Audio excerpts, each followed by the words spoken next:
Rigby might look like just another loud-mouthed raccoon with a short fuse and a longer list of excuses, but there's way more going on under that messy fur. Behind the sarcasm, the laziness, and the constant need to one-up everyone, Rigby's really just a guy trying to prove he matters, even if he has no idea how. To really understand Rigby, you've got to rewind the tape. Back to the dumb decisions, the lies that blew up in his face, and the moments where he almost lost everything just to feel important. Because only by seeing where he started can you appreciate just how far he actually came. In this video, we're going to take a closer look at Rigby's story. But before we begin the video, make sure you're subscribed to our channel, as that helps us out a lot. Before we talk about Rigby's growth, we need to understand where he started. And honestly, early Rigby was kind of a mess. The first season doesn't hold back. It shows us a 23-year-old raccoon who's basically still acting like he's in middle school. What makes early Rigby so interesting is how realistic his flaws are. We all know someone like this. That friend who never takes responsibility, always has an excuse, and somehow makes every situation about themselves. Regular Show took that frustrating person we all recognize and made them the protagonist of a kids show, which was honestly pretty bold. Let me break down exactly what made Rigby so frustrating in those early episodes, because understanding his flaws is crucial to appreciating how far he comes later. In Temp Check, we see Rigby at his absolute worst. Instead of just doing his job mowing the lawn, he literally hires someone else to do it for him. That's next level laziness right there. But here's what makes it even worse. When his temp, Doug, starts becoming friends with Mordecai, Rigby gets jealous and vindictive. He sabotages his own solution because he can't handle not being the center of attention. This episode perfectly captures early Rigby's problem. He wants all the benefits of friendship and success without putting in any actual effort. When Doug does Rigby's job better than him, instead of learning from it, Rigby just gets bitter. In Grilled Cheese Deluxe, it shows us another classic Rigby flaw. The guy just cannot tell the truth. He steals Benson's sandwich, lies about it, then doubles down by claiming he bought it with his own money. When that doesn't work, he tries to prove he's a better liar than Mordecai, which leads them both to pretend they're astronauts. The scary part? Rigby's actually proud of his lying skill. He calls it his specialty. What's worse is how effortless it is for him. Rigby doesn't even hesitate before lying. It's his default response to any uncomfortable situation. The episode shows us that Rigby has learned to use dishonesty as a shield, protecting himself from having to face reality or take responsibilities for his actions. Dawn hits differently because it shows us why Rigby acts the way he does. When his younger brother Don shows up, successful, tall, charming, and good at everything, Rigby completely falls apart. We learn that Rigby's been living in Don's shadow his whole life, and instead of dealing with those feelings maturely, he just throws a tantrum. The episode reveals that Rigby's bragging and attention-seeking behavior comes from his deep insecurity. He's so afraid of being seen as a failure that he'd rather sabotage his own family's relationships than admit he needs help. What's particularly painful to watch is how Rigby's jealousy makes him cruel. He actively tries to hurt Dawn emotionally just to make himself feel better. This episode shows us that Rigby's immaturity is a defense mechanism that can really damage the people around him. Caffeinated concert tickets is pure chaos from start to finish, and all because Rigby cannot think ahead. He desperately wants concert tickets but has no money. His solution? Work overtime while chugging massive amounts of coffee to stay awake. Predictably, this backfires spectacularly when he signs a sketchy contract with a giant coffee bean without reading it. This episode shows Rigby's complete inability to plan. He's so focused on immediate gratification that he'll make dangerous deals with literal supernatural entities rather than just saving money like a normal person. The Unicorns Have Got to Go might be the most telling episode about early Rigby's character. When Mordecai wants to impress Margaret, Rigby actively encourages him to use cologne to seem cooler. Of course, this summons a bunch of party-obsessed unicorns who trash their house. But here's the kicker. When everything goes wrong, Rigby doesn't help fix it. Instead, he ditches Mordecai to hang out with the unicorns because he thinks they're cool. Rigby literally chooses temporary validation from strangers over his best friend's well-being. This episode shows us how desperate Rigby is for approval, and how willing he is to throw away genuine relationships for superficial popularity. The unicorns treat him like garbage, but he keeps coming back because they occasionally make him feel included. It's honestly heartbreaking to watch. What makes these episodes so effective is how they establish a clear pattern. Rigby's not just randomly immature, his flaws all connect. He's lazy because he's insecure about his abilities. He lies because he's afraid of consequences. He makes bad decisions because he prioritizes feeling good in the moment over long-term planning. Most importantly, Rigby consistently chooses the easy path that makes him look good, even when it hurts the people around him. He'd rather hire a temp than learn work ethic. He'd rather lie than face responsibility. He'd rather party with unicorns than help his best friend. The genius of these early episodes is how they make Rigby's behavior feel both frustrating and understandable. Yeah, he's being a jerk, but you can see the insecurity and fear driving those choices. He's not evil. He's just emotionally stunted and terrified of being seen as a loser. This complexity is what makes his character development so compelling later on. The show doesn't excuse his behavior, but it helps us understand where it comes from. This baseline shows us a character stuck in a cycle where his attempts to avoid feeling bad about himself just create more problems, which make him feel worse, which makes him act out more. Rigby is trapped by his own immaturity, unable to break free from patterns that are actively making his life worse. Understanding where Rigby starts is crucial because it makes his growth later so much more meaningful. When you see how far he falls in these early episodes, you can truly appreciate the work it takes for him to become someone better. Rigby spent the early season running from responsibility, but now the chaos he's created is finally chasing him back.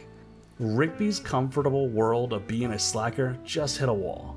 For years, he's been coasting through life at the park using charm and luck to get out of trouble. His biggest concerns were avoiding work and finding new ways to have fun. Life was predictable, safe, and pretty easy. But something's changed. The universe is starting to push back against his lazy approach to everything. Small situations that used to be no big deal are suddenly becoming serious problems. The consequences of his actions are getting bigger and more dangerous. His friends are getting dragged into messes that could actually hurt them. This is what happens when someone who's been avoiding responsibility for their whole life suddenly faces situations where that approach creates real damage. Rigby's discovering that the world expects more for him than just showing up and hoping things work out. The stakes are rising, and his old tricks won't save him anymore. Life itself is sending Rigby a clear message. Your current path leads to disaster. The people around you are starting to pay the prices for your choices. Something has to change. This is the important moment when Rigby's ordinary world starts cracking apart. The foundation he's built his entire personality on, that he can wing it through anything without real effort, is proving dangerously wrong. In Bank Shot, Rigby starts feeling confident about his basketball skills. He's making bank shots and calling himself the master. But then Cash Bankish shows up, a guy with basketball hoop for a head who takes betting seriously.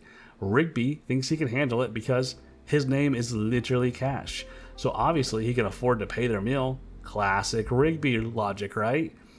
The thing is, when Rigby actually has to perform under pressure, everything falls apart. His first shot misses completely. His gut feelings that he always trusted, they fail him. He keeps doubling down, then tripling down until he owes $36,000 and gets his friends banned from Wing Kingdom. The guy who thought he was naturally gifted suddenly realizes he might actually need to practice and improve. Here's where it gets interesting. Rigby turns to his brother Don for help. Don tells him something that hits deep. You're just overthinking it. You've always trusted your gut since we were kids. Why stop now? But Rigby responds with something revealing. I can't rely on feelings. If I lose that rematch, I'll let all my friends down. This is huge for Rigby. He's finally admitting that his actions affect other people. The stakes matter now. When he wins in the end, it happens because he learned to trust himself again, but also because he had to work for it. Then, just set up the chairs shows what happens when Rigby's shortcuts create actual disasters. Benson labels them slackers, and instead of just accepting it, Mordecai and Rigby decide to prove him wrong. But Rigby gets distracted by arcade games because that's what he always does. When they find the Destroyer of Worlds game marked out of order, there's literally a note saying not to connect the red wire to the blue wire. Rigby throws the warning away and does it anyway. This perfectly captures who Rigby is. He sees a clear warning about consequences and ignores it completely. The result? They unleash an actual demon that almost destroys the park and kills everyone. Kids are running around screaming, the special entertainment gets incinerated, and the whole place catches fire. All because Rigby couldn't follow simple instructions. But here's the twist. When everything goes wrong, Rigby actually steps up. When Skips falls off the cart and Mordecai runs for the chairs, Rigby has to face the Destroyer alone. He uses his button mashing skills, the thing everyone always mocks him for, to actually save the day. Both episodes show the same pattern. Rigby's usual approach, overconfidence, shortcuts, ignoring warnings, leads to serious consequences that affect everyone around him. But when he's forced into real danger, something different happens. He finds strength he didn't know he had. These situations are telling for Rigby that his old life of coasting along won't cut it anymore. The world is becoming more dangerous and the stakes are getting higher, and his friends are starting to depend on him in ways they never did before. Think about it. In Bang Shot, Rigby almost loses his friends their favorite restaurant forever, and just set up the chairs, he almost gets them all killed by a video game demon. These episodes are warnings. They're showing Rigby what happens when his behavior has real consequences. The path forward requires him to become someone who can handle pressure, follow instructions when they matter, and think about how his actions affect the people he cares about. The question is, will he step up to meet these new challenges, or keep making the same mistakes until something even worse happens? These episodes plant the seeds for Rigby's entire character arc. The universe just told him he needs to grow up. Whether he listens to it or not will determine everything that comes next. After the universe smacks Rigby with consequences big enough to make anyone sober up, he slams on the brakes and starts swinging at growth like it's the real enemy. When life hands Rigby opportunities to grow up, he throws them right back. At this point in his story, Rigby has gotten his first taste of what real consequences look like. The universe has shown him that his old ways of coasting through life might actually hurt the people he cares about. But instead of embracing change, Rigby digs in his heels. This is where we see Rigby at his most resistant, actively fighting against any chance to become better. He's not just passively avoiding responsibility anymore, he's weaponizing his stubbornness. When faced with simple tasks that require basic maturity, Rigby would rather create elaborate schemes to avoid them. When confronted with past failures that demand he face uncomfortable truths about himself, he'd rather run away than deal with the pain.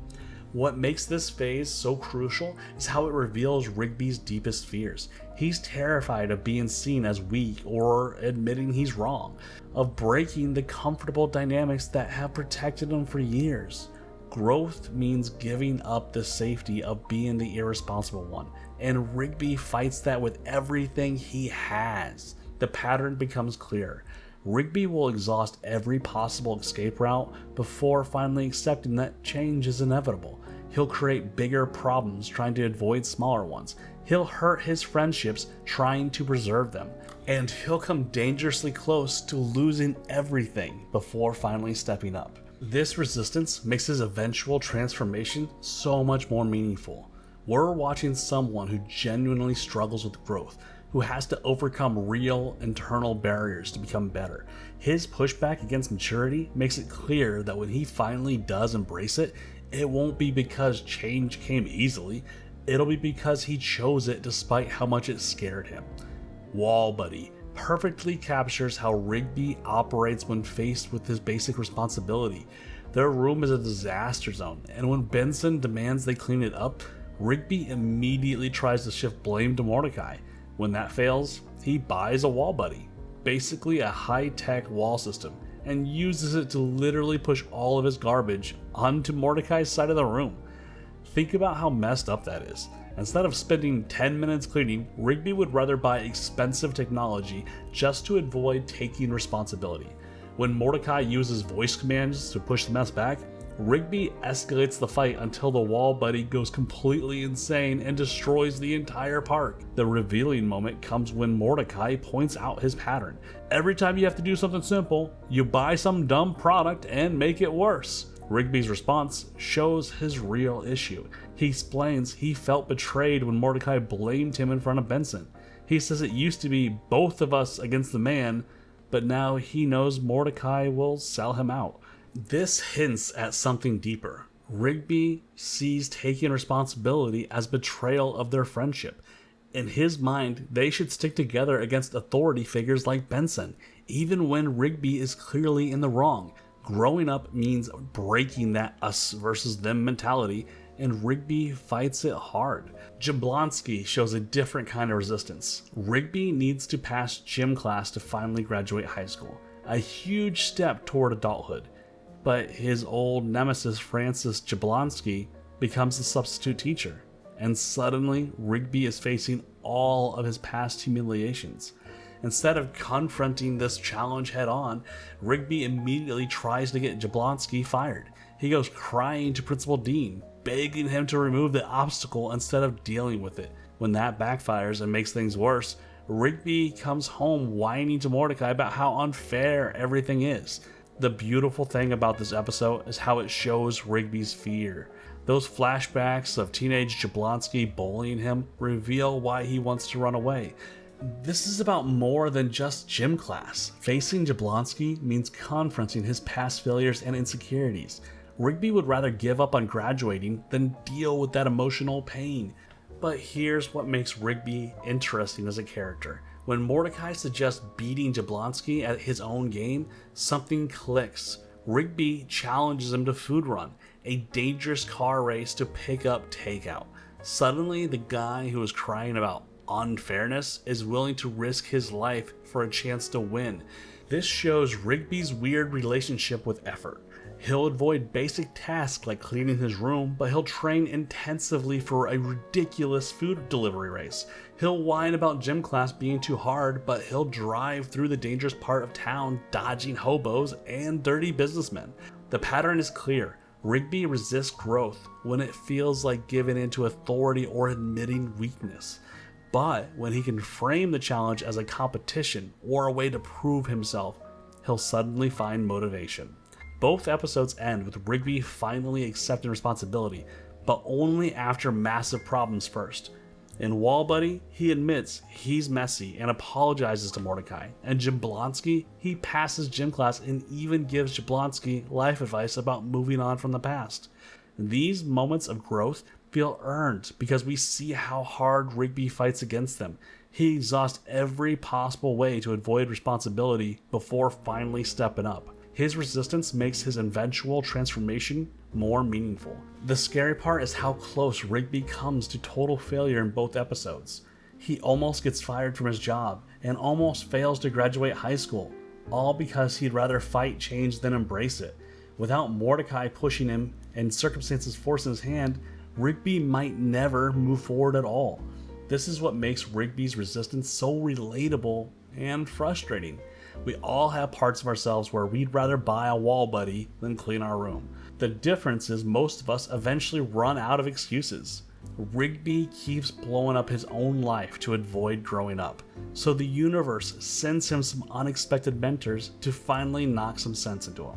Rigby's mentors come in the most unexpected packages. Sometimes wisdom wears a muscle shirt and screams at you. Sometimes it whispers gentle advice when you're spiraling over a girlfriend's childhood diary. Either way, Rigby's about to learn that growing up requires guides who see potential where everyone else sees problems. In Muscle Mentor, Benson finally snaps and fires Rigby for being a chronic slacker, but Pops steps in with an idea: mentorship. What follows is basically workplace torture disguised as learning. Muscle Man straps Rigby into a baby harness and drags him through 8 hours of actual work. The rules are simple: stay calm, stay cool, and never quit.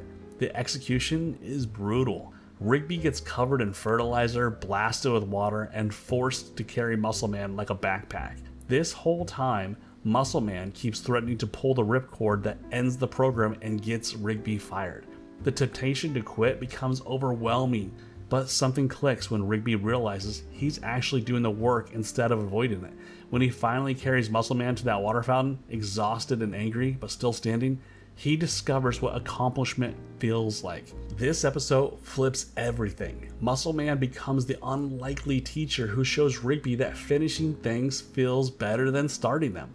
The lesson sticks because it came through pain and sweat, not lectures. Rigby walks away with something he never had before: proof that he can push through when it matters. The Eileen plan gets deeper.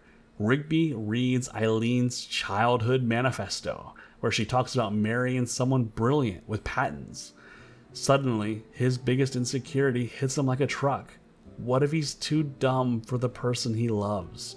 Instead of talking about it, Rigby does what Rigby does. He lies and schemes. He goes back to high school to get his diploma, canceling dates and making excuses. Mordecai becomes the voice of reason here. He keeps telling Rigby to just be honest with Eileen, that she likes him for who he already is. But Rigby can't hear it yet. He's too caught up in trying to become someone worthy instead of realizing he already is. The breakthrough comes when Eileen confronts him in that cave. She tells him she likes him exactly as he is, genius credentials or not. That cave scene becomes symbolic. Rigby uses his newfound geology knowledge to literally light up their way out with geodes. He's not just showing off what he learned, he's showing that growth and authenticity can coexist. You can improve yourself without pretending to be someone else. These mentors work because they meet Rigby where he is. Muscle Man doesn't coddle or inspire with pretty speeches. He forces Rigby to experience what commitment feels like in his bones. Mordecai offers the emotional wisdom Rigby needs, but keeps it simple: stop lying to the people you care about.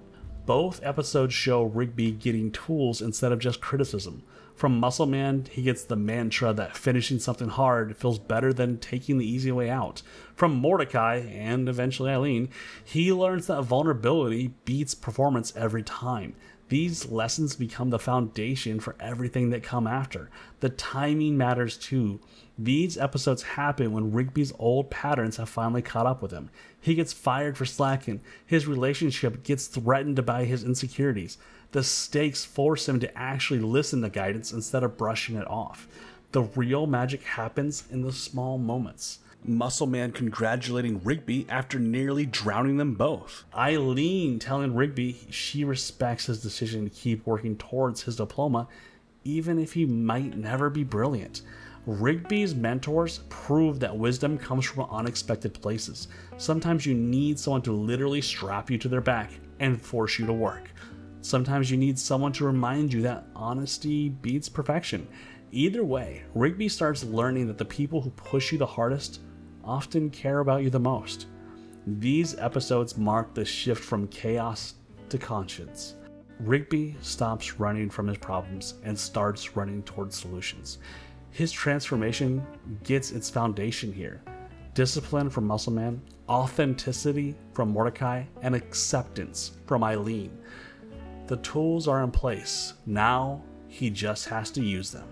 After learning that real growth means showing up, not showing off, Rigby finally stops pretending and starts choosing pain on purpose in the moments that matter most. So here's where Rigby finally stops running and jumps straight into the fire. This dude has spent his whole life avoiding consequences, but now he's about to make choices that change everything forever. with Rigby choosing the hard path because he finally understands that's what growing up actually means. And once he makes these decisions, there's no going back to the person he used to be. Lift with your back starts with Rigby hitting his breaking point. Everyone at the park treats him like dead weight. Mordecai keeps asking him to cover shifts so he can hang out with CJ, and when Rigby finally calls him out, Mordecai straight up says he makes everything worse. That moment breaks something inside Rigby, but instead of his usual tantrum, he does something completely unexpected. He quits. Here's where it gets interesting. Rigby could have found an easy job just to prove a point, but he deliberately picks the most challenging workplace he can find. Lift with Your Back Moving Company has one rule. You lift everything using only your back muscles. Yeah, it sounds completely backwards, but Rigby commits to it with everything he has. Picture this, Rigby sleeping in the back of a company van parked outside 4-star hotels. His back looks like hamburger meat from all the strain. Everyone thinks he's making a mistake. Even Eileen tries to talk sense into him at the coffee shop, pointing out how toxic his work environment has become. But Rigby pushes through anyway. The climax scene where Rigby grows actual abs on his back while lifting those final boxes proves everything. The old Rigby would have quit after the first day when his body started falling apart. This Rigby grits his teeth, powers through the pain, and earns genuine respect from his co-workers. When he finally quits to go back to the park, he walks away knowing he can handle real consequences when they matter. Then, Regular Show the movie cranks everything up to 11. This episode reveals the biggest lie of Rigby's entire life. He forged Mordecai's college acceptance letter. Yeah, Mordecai actually got into university, but Rigby switched the letters because he was terrified of losing his best friend. That one decision creates a butterfly effect that literally breaks time itself. Future Rigby shows up dying, shot by future Mordecai, warning that the universe is ending because of their failed time machine experiment. But the real kicker, that experiment only happened because Rigby's lie forced them to try fixing the past. The time NATO eating up future centuries, future Mordecai becoming evil and working for their old teacher Mr. Ross, all of it traces back to Rigby being too scared to let his friend succeed. When present-day Rigby finds out the truth, he faces the biggest choice of his life. He could keep lying, maybe another way to fix things without admitting what he did, but watch what happens instead. He chooses brutal honesty. Even knowing it might destroy his friendship forever, he confesses everything. The time travel sequences show Rigby watching his younger self make that terrible decision. He sees past Rigby crying over his rejection letter, sneaking over to Mordecai's house and typing up that fake rejection for the first time. Rigby truly understands how his choices affected everything that came after. But the real transformation happens during the final battle. When the moment comes to destroy the Time NATO and save everyone, Rigby volunteers to sacrifice himself.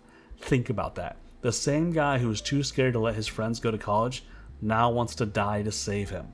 Mordecai refuses to let him do it alone, and together they rebuild their friendship on a foundation of honesty instead of lies. What makes both of these episodes so powerful is how Rigby actively chooses his suffering. Nobody forces him to take that back-breaking moving job. Nobody makes him confess about the college letters. He walks into these painful situations with his eyes wide open because he finally gets it. Running away just makes everything worse. The consequences stick too. After the moving company, Rigby knows he can handle genuine responsibility when the stakes are real. After saving the universe, his friendship with Mordecai becomes stronger than ever because they've been through the worst together and come out the other side. These episodes mark the point where Rigby stops avoiding growth and starts embracing it. He proves to himself and everyone else that when everything falls apart, he'll step up and do the right thing even if it hurts him. The guy who makes these choices can never go back to being that person who runs away from responsibility. This is Rigby's real transformation. From someone who avoids consequences to someone who embraces them.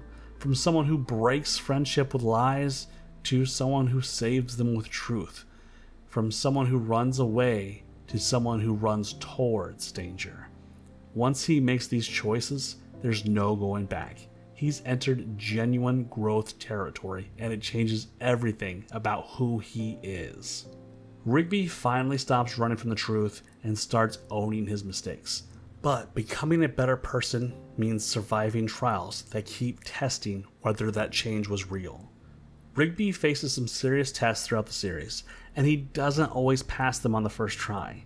But these challenges, whether they come from enemies trying to replace him, moral dilemmas that expose his flaws, or moments where he has to choose between helping friends or helping himself, shape him into someone completely different. Let me show you exactly how these trials work and what they teach him. Temp check shows us that Rigby is at his absolute worst. He hires a temp worker named Doug just so he can avoid doing his job. Classic Rigby move, right? But Doug starts copying everything about him. His hair, his mannerisms, even his friendship with Mordecai. This guy literally transforms him into a perfect Rigby clone and tries to steal his entire life. This forces Rigby to fight for his own identity. He realizes that being lazy and selfish almost cost him everything that mattered. Doug becomes this twisted mirror showing Rigby what happens when you take your relationships for granted.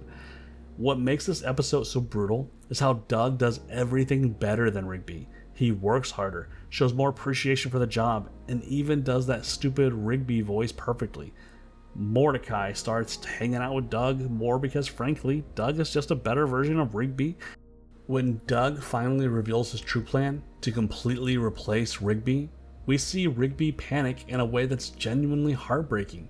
He's watching someone steal his entire existence piece by piece. The climax happens when both Rigbys are identical and nobody can tell them apart. Benson runs them through tests to figure out who's real. They both punch weakly, they both suck at video games, and they both give up on work immediately. But the real test comes down to character.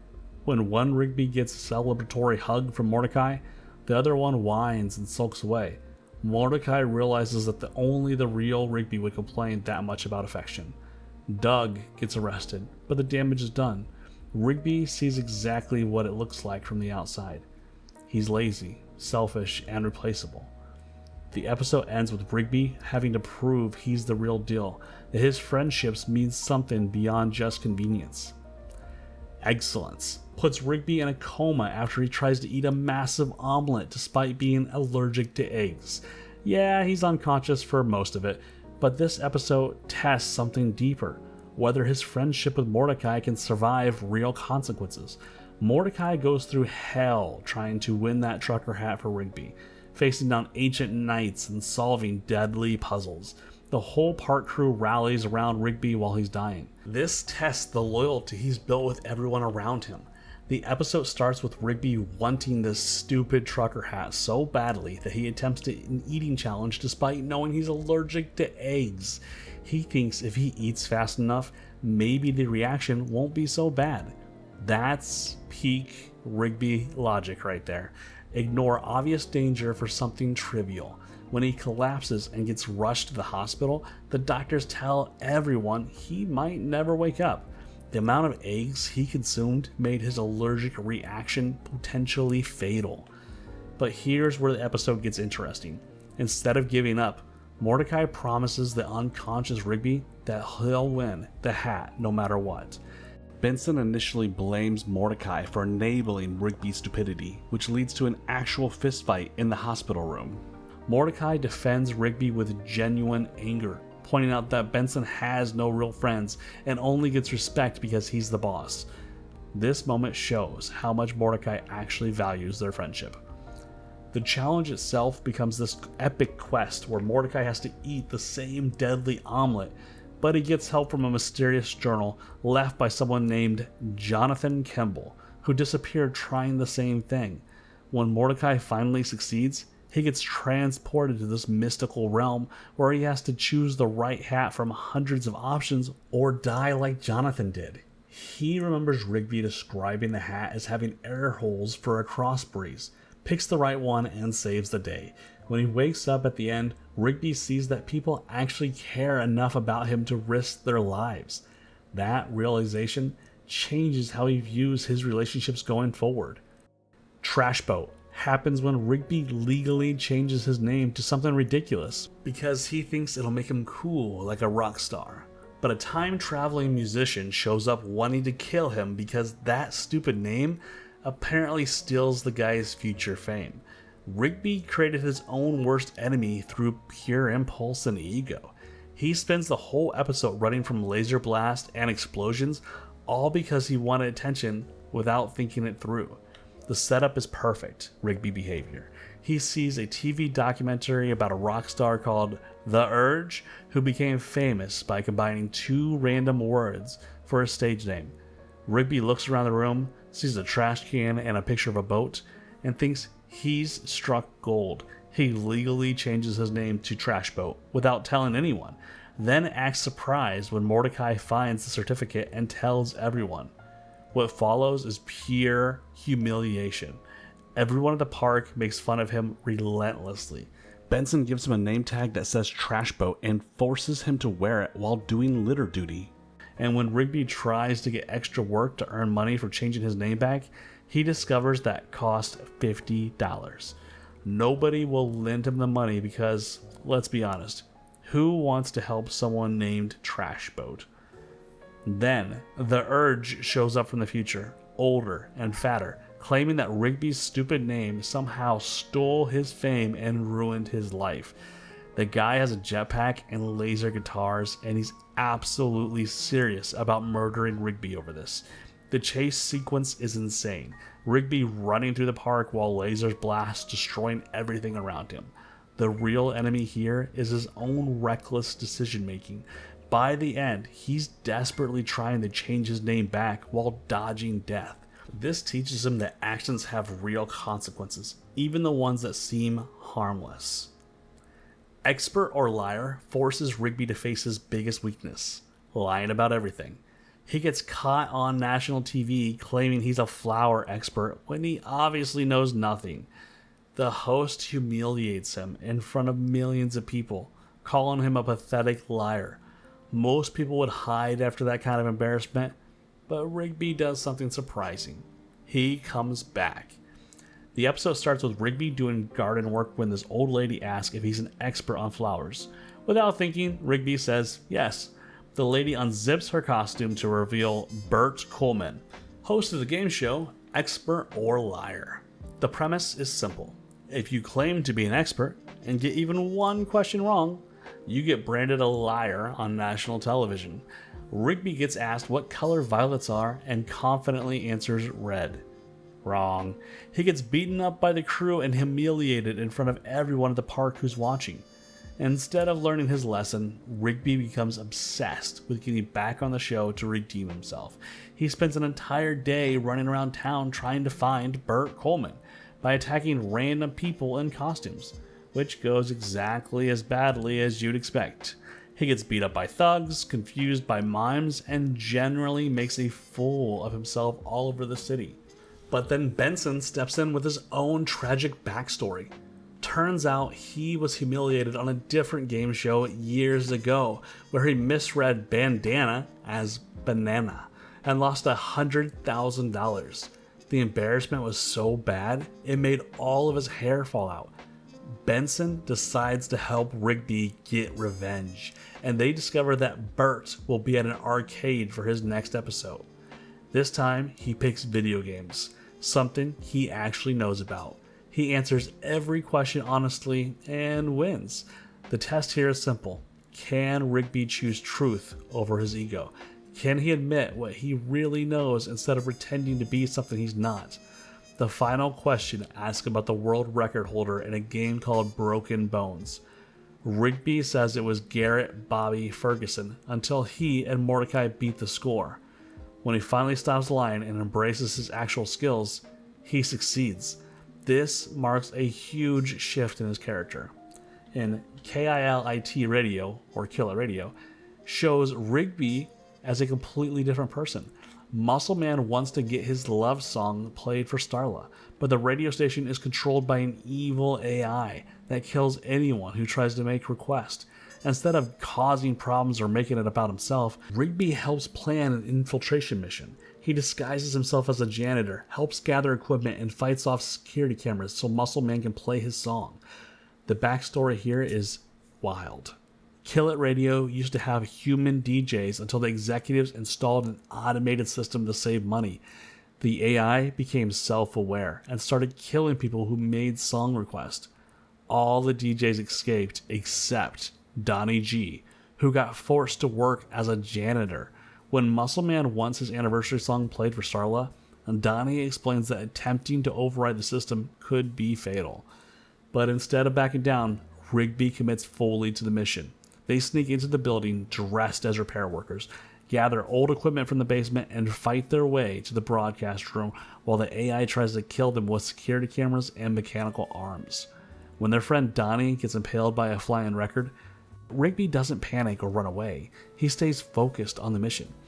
The building literally explodes around them, but they manage to get Muscle Man's song on the air. This episode proves that Rigby can put someone else's happiness before his own safety. He becomes the kind of friend who shows up when things get dangerous. The pattern is clear. When you look at these 5 episodes together, Rigby starts as someone who creates his own problems through laziness and lies. But each major crisis teaches him something valuable. He learns that relationships require effort and honesty beats pretending, and that real friends support each other even when it is hard. But by the end of the series, he's transformed from the guy everyone tolerates into someone they generally rely on. His growth happens slowly, through painful lessons, real consequences. But that's what makes it believable. Rigby earns his character development the hard way, which is why it actually sticks. Rigby survives enemies, ego, and omelets long enough to earn his place among real friends. But the next stage hits harder, when the need to grow stops being optional and starts getting personal. Rigby starts hitting a wall where his old ways of handling problems stop working. He begins to feel the pressure building up around him, from friends, from work, from his own limitations. This is when he transitions from just goofing around to actually worrying about his future. He starts trying to plan ahead and reflect on what he needs to change, even though his solutions are questionable. More Smarter hits Rigby where it hurts most, his intelligence. When Mordecai keeps rubbing it in that he has a high school diploma and Rigby is a dropout, the insecurity becomes unbearable. The breaking point comes when a food truck offers free burgers to high school graduates only. Rigby tries to forge a diploma on paper but spells it wrong. Diploma. That moment of public embarrassment pushes him over the edge. The whole thing starts with Rigby creating this disgusting drink called Rig Juice, mixing soda with hot sauce, cereal, fish bones, and pickles. When Mordecai calls him dumb for drinking it, Rigby gets defensive and claims they are equals. But Mordecai shuts that down fast, pointing out that he has a diploma while Rigby is a dropout. The conversation escalates when Benson asks them to solve a math problem about building turtle enclosures, and Rigby can't even begin to understand it. Then Muscle Man corrects his grammar when he says Mordecai isn't more smarter than him. The humiliation piles up until that food truck arrives and excludes him completely. So Rigby decides to get smart the easy way. He finds this sketchy product called Brain Max online and drinks way more than the recommended dose because he wants instant results. This stuff actually works. He becomes super intelligent, doing crossword puzzles and speaking all fancy. But then Mordecai gets jealous and drinks some too. Turn it into a competition where they both keep chugging more Brain Max and writing mathematical formulas all over the house. The episode gets wild when they become so smart that everyone else looks like cavemen to them. They start speaking Latin and floating around in this weird intellectual void. But here's the kicker. Rigby realizes that being the smartest person in the room means nothing if you can't connect with anyone. He suggests they drink this gross Rig Juice concoction to become stupid again. When Mordecai asks if he'll ever get his diploma, Rigby admits he probably won't. But at least he got Mordecai to drink something disgusting. This episode shows Rigby's first attempt at self-empowerment. Even though he goes about it completely wrong, he's tired of being seen as the dumb one and wants respect. The fact that he chooses connection over intelligence in the end reveals something important about his priorities. He'd rather be himself with friends than be brilliant and alone. Think positive puts Rigby in observer mode, but what he sees changes everything. Pops orders Benson to stop yelling at him and Mordecai, thinking it'll improve workplace morale. Benson tries every anger management technique in the book, counting to 100, meditation, self-help tapes, but nothing works because Mordecai and Rigby keep doing increasingly stupid things. The setup is perfect for disaster.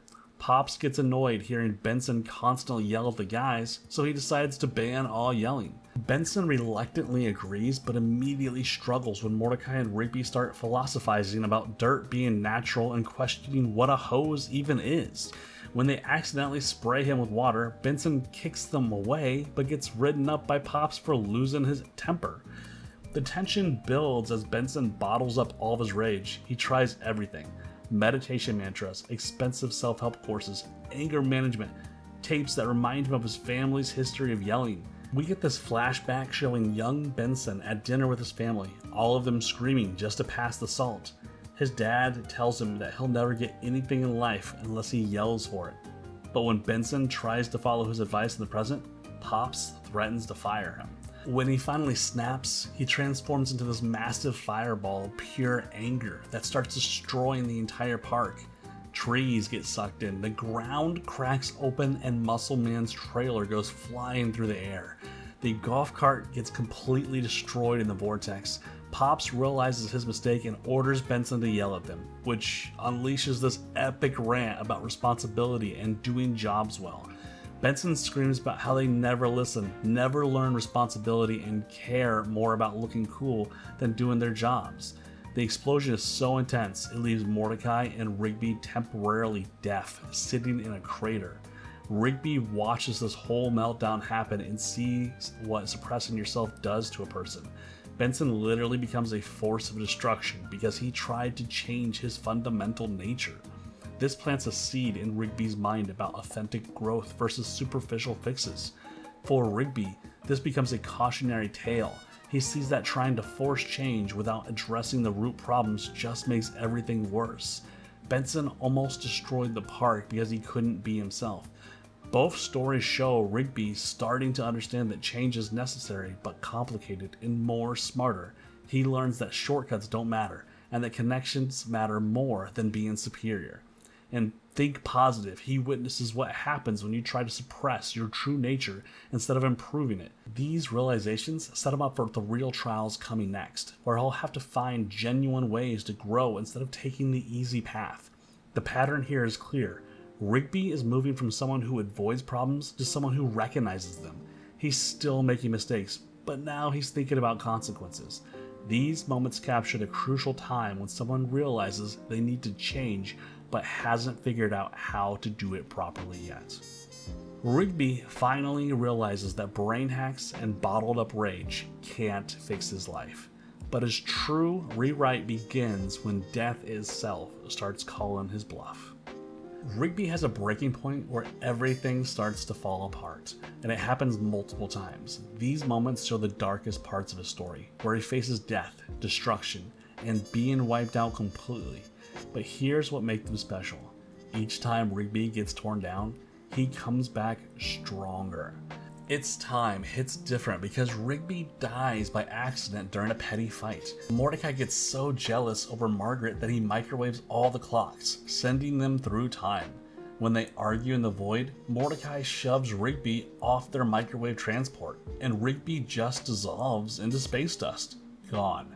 Father Time tells Mordecai that Rigby's body turned into star stuff and he can never come back. The weight of killing your best friend over a girl, that breaks something in Mordecai. But Father Time gives them a second chance, resetting everything. When Mordecai comes back, you can see both characters understand how fragile their friendship really is. What makes this death so important is how random it feels. Rigby was just being himself. Annoying, competitive, stubborn. He wanted to go see a zombie movie with his best friend. When Mordecai chose Margaret over him, Rigby felt betrayed. The whole fight started because Rigby kept making Margaret laugh and Mordecai got jealous. Two friends arguing over a girl is normal. Your best friend accidentally killing you in a time void? That changes everything. When Rigby comes back, he still makes jokes and acts normal, but there's this understanding now. Death happened because of jealousy and selfishness. Both of them learned that lesson the hard way. Over the Top takes death even further. Rigby uses a cheating device to beat Skips at arm wrestling, humiliated him repeatedly. When Skips discovers the trick, he gets so angry that he slams Rigby into a table hard enough to break his neck. The story literally starts in a hospital morgue with Rigby's dead body covered by a sheet. Skips has to arm wrestle Death himself to get Rigby back. Death spits Rigby's soul back into his mouth to resurrect him. Coming back from actual clinical death gives Rigby a different perspective on consequences and the people who care about him. The death feels different because Rigby earned it.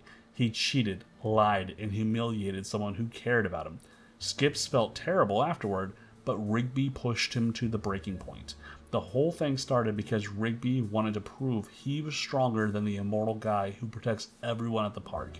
When Rigby kept winning with his secret device, he got cocky. He taunted Skips, called him old, made everyone laugh at him. Skips snapped and killed him. The crazy part? Rigby forgives him immediately after coming back. He even jokes about it. But you can tell something changed. Rigby learned what happens when you push people too far. He also learned that people will literally risk their souls to save him. Appreciation Day puts Rigby through a near-death experience that feels just as intense. He and Mordecai rewrite the book of park records with lies about themselves, but everything they write becomes reality. When Snowballs the ice monster attacks, Rigby gets swallowed whole while trying to save everyone. He throws the book cover to Mordecai just before getting eaten. The moment shows Rigby choosing to sacrifice himself for his friends, even though Mordecai writes him back to safety. Rigby experiences what death feels like when you're actually trying to protect people. The build-up to this moment matters. Rigby and Mordecai were tired of being seen as slackers, so they rewrote their records to make themselves look amazing. But when their lies became real, they created a monster that threatened everyone. Rigby could have ran away. He could have let someone else fix their mess. Instead, he ran straight towards danger to get the book cover they needed. When the monster was about to eat him, he threw the cover to Mordecai. The split-second decision showed who Rigby really was underneath all of his selfishness. He would rather die than let his friends get hurt because of something he did. Brilliant Century Duck Crisis destroys everything Rigby knows. A toy company tries to force them into bad contracts, leading to a giant robot battle that literally obliterates Earth. The park, the city, the entire planet gets wiped out. Rigby fights until the very end, refusing to sign away his integrity, even when facing cosmic destruction. When everything gets restored, Rigby has survived the death of his entire world. That kind of experience teaches you what really matters. This story starts with bad toys. Rigby and Mordecai complain about cheap Carter and Briggs action figures, then get dragged into a corporate nightmare. Playco wants them to sign contracts for even worse toys based on their duck fusion powers. When they refuse, the company brings out the big guns, literally giant robot animals. The battle escalates until they're fighting on the moon, destroying planets, summoning galaxy-sized weapons. Earth gets completely destroyed. Everything Rigby ever knew just gets wiped out in an explosion. But even facing the end of existence, Rigby never gives up. He keeps fighting alongside his friends, refusing to compromise his values for money and safety. Each death teaches Rigby something different. The first shows him friendship has real stakes. The second teaches him about consequences and respect. The third shows him the value of sacrifice. The fourth proves he can stand firm even when everything falls apart. What makes these moments powerful is how they stack up. Rigby goes from dying accidentally to dying from his own actions to nearly dying while helping others to surviving the death of everything. Each resurrection builds on the last one, creating someone who understands both the cost of selfishness and the power of loyalty. The pattern becomes clear when you watch them in order. First, Rigby dies because of someone else's jealousy. He learns that emotions have consequences. Then he dies because of his own actions. He learns that cheating and the lies catch up to you. Next, he almost dies while trying to fix his mistakes. He learns that taking responsibility means real sacrifice. Finally, he survives the death of everything while staying true to his values. He learns that some things matter more than survival. By the end of these ordeals, Rigby has faced every type of death: accidental, deserved, heroic, and cosmic. Each time he comes back a little different, a little more aware of who he wants to be. These deaths forge the mature Rigby who eventually earns his education, proves himself worthy of everything he gains later in the series. The really crazy part? Rigby remembers all of it. Each death, each resurrection, each lesson learned through pain and loss. Most characters would be traumatized by dying multiple times. Rigby just keeps going, keeps growing, keeps becoming better. That's what makes him special. He faces the ultimate consequences over and over, and each time he comes back stronger than before. Rigby keeps dying harder and resurrecting smarter, so his next move is finally grabbing the prizes those near deaths taught him to deserve. So here we get to the good stuff, when Rigby actually wins something that matters. After seasons of failing and causing chaos, these 4 episodes show him earning real rewards that stick around. Carter and Briggs is pure validation. Mordecai and Rigby see this donut spinning contest on their favorite cop show, and they think they can win easy. They're watching Carter and Briggs do their usual over-the-top cop stuff when this commercial comes on about a contest. Whoever spins the longest donut gets a cameo on the show. Rigby and Mordecai figure this will be simple, since they do donuts all the time in their golf cart. Turns out, they suck at it. Their first attempts are embarrassing. They keep sliding off to the side instead of holding a proper spin. So they swallow their pride and ask Muscle Man for help. He puts them through this intense training program, teaching them about turn radius and making them practice from dawn to dusk. The smaller your turning circle, the longer you can hold the spin. Muscle Man warns them about zero radius though. That only works in a vortex and creates infinite donuts. Way too dangerous to attempt.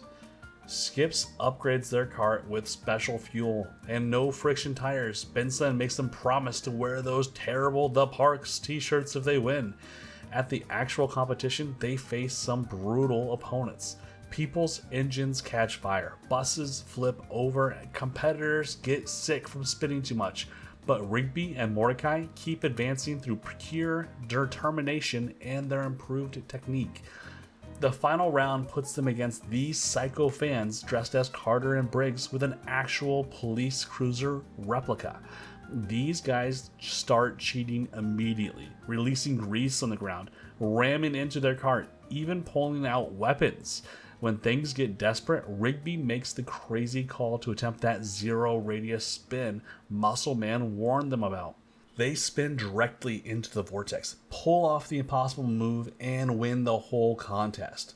Carter gives them medals and cool nicknames: Mordecai and Spinsby. Sure, they mess up their TV appearance later by being nervous and awkward, but they earn that victory through actual effort and teamwork. Skip's story hits different though. While they're working on the roof, Rigby keeps making jokes about how awesome immortality must be. He thinks Skips can survive space vacuums and swim right after eating. Skips finally gets fed up and tells them the real story. We hear about young Walks at Bennett High School, meeting the Guardians of Eternal Youth, facing off against the bully Clark Bane the Destroyer. But the heart of the story is Mona. Walks falls for this girl who teaches him about tools, craftsmanship, and while they decorate for prom, she makes him promise to solve problems with words instead of violence. When Clark Bane crashes the prom looking for a fight, Walks tries to keep his promise, but Clark Bane goes too far, and when Mona gets caught in the crossfire, she dies saving Walks from a ceiling collapse. That's when Walks puts on the Fist of Justice and launches Clark Bane into space. The Guardians offer to make him immortal so he can fight Clorgbane every 157 years when he returns. Walks accepts, taking the name Skips to honor how Mona taught him how to skip through the halls. When the story ends, Rigby gets it. He sees the weight Skips carries every day and stops making jokes about immortality being cool. This is Rigby learning that some things are bigger than pranks and slacking off. He gains real emotional maturity from understanding sacrifice and loss. Blind trust pushes Rigby into a leadership role he never asked for. Pops notices Benson has serious trust issues with Mordecai and Rigby, so he forces this exercise where Benson gets blindfolded and has to be led down a mountain. Benson refuses to trust them, takes off the blindfold, and immediately gets stung by bees that actually blind him. Now everything becomes real. They accidentally wander into a sacred animal burial ground and wake up these ghost spirits. With Mordecai's broken bones, Rigby's mouth swollen from poison oak, and Benson's arm broken, they have to work together to survive. Rigby steps up in ways nobody expected. He ties them together with rope, uses his arms to swing them down cliffs, and helps guide Benson through every deadly obstacle. They dodge ghost animals, survive rock slides, and even jump off a moving train. By the end, when they're cornered by Ghost Moose, Mordecai asks Benson if he trusts them with his life. Benson finally says yes. That trust was earned through action, through Rigby proving he could handle responsibility when everything was falling apart. Meteor Moves shows Rigby being the wingman Mordecai desperately needed. During this once-in-a-lifetime meteor shower, Mordecai keeps finding excuses to avoid kissing Margaret. He gets nervous, makes awkward conversation, even offers her paper towels as a blanket when she gets cold. Rigby watches his best friend sabotage himself over and over and gets genuinely frustrated. So he keeps pushing, keeps yelling, "Friend zone!" from the mountaintop until something breaks. When the guardian of the friend zone actually appears and traps them in glass prisons, Rigby's persistence pays off. The guardian shows Mordecai all of his missed opportunities and forces him to be brave. Mordecai finally kisses Margaret, for real, breaking them out of the friend zone forever. Rigby helped his best friend get the girl by refusing to let him stay trapped in his own insecurities. These rewards feel different because Rigby earned every single one of them through personal growth and genuine effort rather than dumb luck. Rigby finally bags real wins, respect, trust, even love. But the bigger fight begins when everyday life shows up to see if the new hero can survive without cosmic fireworks. So Rigby's been through crazy stuff and learned some hard lessons about growing up, but here's the real test. Can he actually be different when life goes back to normal? In regular everyday problems, these 3 episodes show us the answer. Eileen Flat Screen shows us something wild. Rigby volunteers to help without being asked. This is huge because Rigby used to avoid work like the plague. He knows where Eileen keeps her spare key, waters her plants when she travels, and they've been going to Renaissance fairs together. When Mordecai and CJ find out about this, they're all shocked. Rigby has been quietly building this whole relationship with Eileen while they were focused on other things. Then Eileen wins a flat screen TV at a dance competition. Rigby offers to not just drop it off, but install it for her as a surprise. He brings a whole tool belt and everything. The old Rigby would have broken something by accident and called it a day, but this Rigby actually knows what he's doing. He's been learning skills, planning ahead, and thinking about what would make Eileen happy. Of course, things get crazy because this is regular show. Eileen's roommate Joanne turns out to be from the Hanatronic TV family, and she goes completely insane when Rigby moves her TV plug.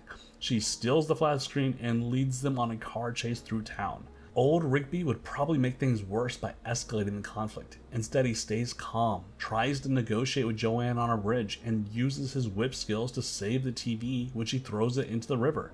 He even manages to be funny about it, calling her a hideous monster while trying to make peace.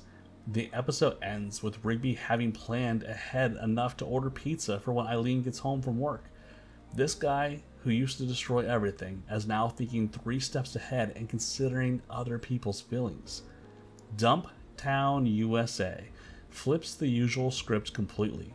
Mordecai disappears after his breakup with CJ, and nobody knows where he is for 2 weeks.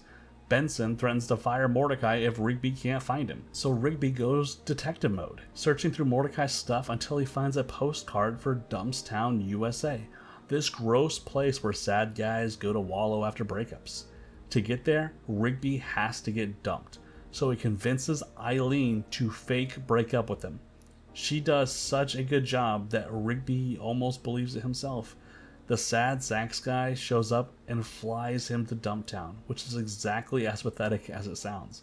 Guys in bathrobes eating cereal out of a box, living in filthy beach houses, and pretending everything is fine while falling apart.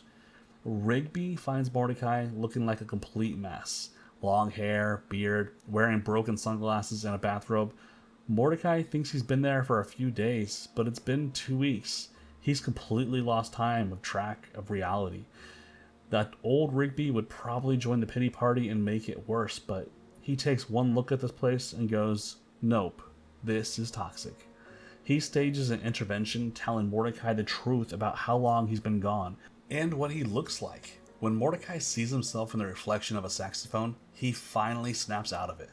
They have to escape from Mordecai's angry roommates who want him to keep bringing them food. Rigby literally drags his best friend out of there and becomes the voice of reason. Rigby telling someone else to get their life together, that's massive character development. Rigby Goes to the Prom might be the best example of how much he's changed. Eileen mentions she never got to go to prom because nobody asked her. Rigby immediately decides to fix this. He asks her to prom, and then realizes he needs a car to look cool. Everyone turns him down. Skips, Benson, Muscleman, even his brother Don, because Rigby crashed his car the week before. Finally, Rigby has to ask his dad Sherm, who treats him like garbage compared to his golden child brother Dom.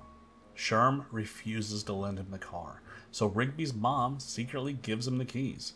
At prom, Rigby and Eileen have an amazing time dancing and hanging out with friends. Everything seems perfect until they go to Lookout Mountain. That's when Sherm shows up in his underwear. Having tracked them down, he's furious about his stolen car and starts yelling at Rigby in front of everyone. During the drive home, Sherm's anger causes him to drive off the road and they end up hanging off a cliff. Old Rigby would lie, blame someone else, and make everything worse. Instead, he stands up to his father, takes responsibilities for his actions, and insists on driving them to safety. The best part is how Rigby handles the whole situation. He admits he was wrong to take the car without permission, but he also calls out his dad for being a terrible father who cares more about his car than his son. Then he proves he's a grown-up by successfully driving them down a mountain and keeping everyone alive. His dad finally sees him as capable and promises to let him borrow the car anytime. What makes these episodes work is that they're all normal situations. No time travel, no magical creatures, just everyday problems that test whether Rigby really changed, and he passes every test. Rigby proves he can handle real life without messing it up. But then he takes it even further by doing something completely insane just to keep his word. You want to see Rigby truly transformed? Watch him literally crash through a ceiling to prove a point. Rigby in the sky with Burrito hits different because this whole episode exists because Rigby made promises he never kept. Back in high school, he dropped out and told everyone he'd do amazing things while they wasted time in college. Become a heart surgeon, ham bone for the Pope, get a slam dunk in the Olympics. Classic Rigby bragging about stuff he'd never actually do. But here's what makes this episode special. When that reunion invitation shows up, old Rigby would have just skipped it or made up lies. Instead, he panics because he realizes he never followed through on anything. The shame hits him hard. Mordecai even tells him just to lie about skydiving with a burrito since nobody would know the difference. And Rigby says something that proves he's changed forever. Maybe they wouldn't know, but I would. That line right there, that's growth. The old Rigby lived for shortcuts and getting away with stuff. This Rigby has developed actual integrity. He'd rather risk his life jumping out of a sketchy plane than live with knowing he lied to himself. Think about how massive this shift is. This is the same guy who used to cheat about everything. who sabotaged Mordecai's college acceptance, who quit jobs when they got hard. Now he's willing to die for his word. The episode brilliantly sets this up by showing us exactly who Rigby used to be. We see flashbacks of teenage Rigby running his mouth in the hallways, getting tackled by security, sitting in the principal's office and still talking trash. His mom even mentions how his brother Don never causes trouble. Classic Rigby, always the screw-up. He was the kid who promised the world and delivered nothing. Watch what happens during the jump. Everything goes wrong. The instructor kicks him out for being reckless. The backup plane barely flies. He gets thrown out accidentally. His parachute tangles. Then his backup chute rips. Any normal person would panic. But Rigby problem solves. He uses his burrito wrapper to patch the hole in his parachute. The same burrito that caused all of his problems to become his salvation. That's poetic justice right there. The skydiving sequence itself is pure character development. When Rigby first tries to eat the burrito during practice, he messes everything up and gets kicked out. The classic old Rigby behavior, impatient, reckless, making things worse. But during the real jump, when everything falls apart, he stays focused and creative. He takes a photo mid-fall, manages his equipment, and literally saves his own life with quick thinking. Even the way he handles failure shows growth. When he gets kicked out of the first skydiving school, he could have given up. Instead, he finds another way, through Muscleman's sketchy connection. He adapts, persists, and takes bigger risks to honor his commitment. The old Rigby would have made excuses or blamed someone else. The reunion twist at the end is perfect storytelling. After all that effort, after all that danger, all that growth, it turns out to be the wrong reunion. It was meant for Pops, who's like 200 years old, but Rigby's reaction tells you everything. He's not devastated or angry. He just casually mentions he still has time to get that Olympic slam dunk. The journey mattered more than the destination. This moment captures everything about who Rigby has become. He did something impossible because his word finally meant something to him. He went from a guy who made big promises he never kept to someone who would literally fall from the sky to honor his commitments. The transformation was complete and tested under pressure. This episode proves Rigby has internalized all his growth. He faced his past mistakes, took responsibility, and showed he'd change even when nobody was watching. The slacker who sabotaged his best friend and quit everything hard had become someone with genuine integrity who could handle any challenge thrown at him. Rigby proves he'll risk everything just to be honest with himself. But the final step comes when he turns all that growth into something others can actually learn from. You know what's wild about Rigby's body? This episode shows Rigby learning something that actually helps everyone around him. When his consciousness gets separated from his body after eating too much junk food, he goes on this crazy journey that teaches him something huge about listening to advice and taking care of himself. The real treasure here is wisdom. Rigby finally admits to Mordecai that he was wrong and that Mordecai was right about eating healthier. That moment in the garbage truck where he breaks down crying and apologizes, that's pure character growth. He's learned humility, something that old Rigby would never do. But here's where it gets interesting. The knowledge Rigby brings back actually helps everyone at the park. Think about it. After this episode, whenever anyone sees what happened to Rigby, they know exactly what not to do. His broken, cast-covered body becomes a walking warning sign about the dangers of ignoring your health and being stubborn about advice. The episode starts with Rigby being completely stubborn about everything. He insists the snack bar job is awesome just to prove Mordecai wrong. When Mordecai suggests eating healthy food, Rigby doubles down on junk food out of pure spite. This was classic early Rigby, choosing to be wrong rather than admit someone else might be right. But the body separation forces him to confront reality in the most literal way possible. His own body rejected him because he treated it so badly. That's a wake-up call you can't ignore or rationalize away. When he meets the bodybuilder consciousness in the garbage truck, he sees his potential future, someone who lost everything because they refused to listen to good advice. The bodybuilder character is brilliant because he represents what happens when you take stubbornness and to its ultimate conclusion. This guy literally lost his body forever because he wouldn't listen to his friends' warning about overworking out. He becomes a cautionary tale within a cautionary tale. showing Rigby exactly where his path leads. When Rigby fights to get his body back, he's fighting for more than just his physical form. He's fighting for the chance to apply what he learned about listening to people who actually care about him. The physical battle with the bodybuilder becomes a metaphor for overcoming his own worst impulses. The episode ends with both guys having to work at the snack bar for 6 months to pay off their debt. That shared consequence creates a bond between them and establishes a new understanding about responsibility. Rigby's journey through being bodiless taught him that sometimes your friends really do know better than you, and that admitting you're wrong actually makes you stronger. Plus, there's something poetic about how Rigby has to fight another consciousness, the bodybuilder, to get his body back. The bodybuilder represents what happens when you ignore advice for too long and lose everything. By defeating him, Rigby proves he's learned his lesson and deserves a second chance.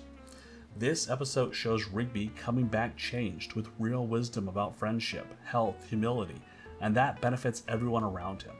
That knowledge becomes part of the park's collective experience, a cautionary tale that helps prevent others from making the same mistakes. The transformation was real, painful, and lasting. His whole ordeal becomes a teaching moment that makes the entire group stronger and wiser. And that's Rigby's complete journey, from a selfish slacker who sabotaged his best friend's future to someone who's learned the value of integrity, hard work, and genuine friendship. He went from being the guy who always made things worse to being someone his friends could count on. The raccoon who started as pure chaos ended up being wisdom and growth to everyone around him. That's character development done right. That's the end of your video today. If you watched it so far, be sure to hit that subscribe button, and I'll see you in the next one.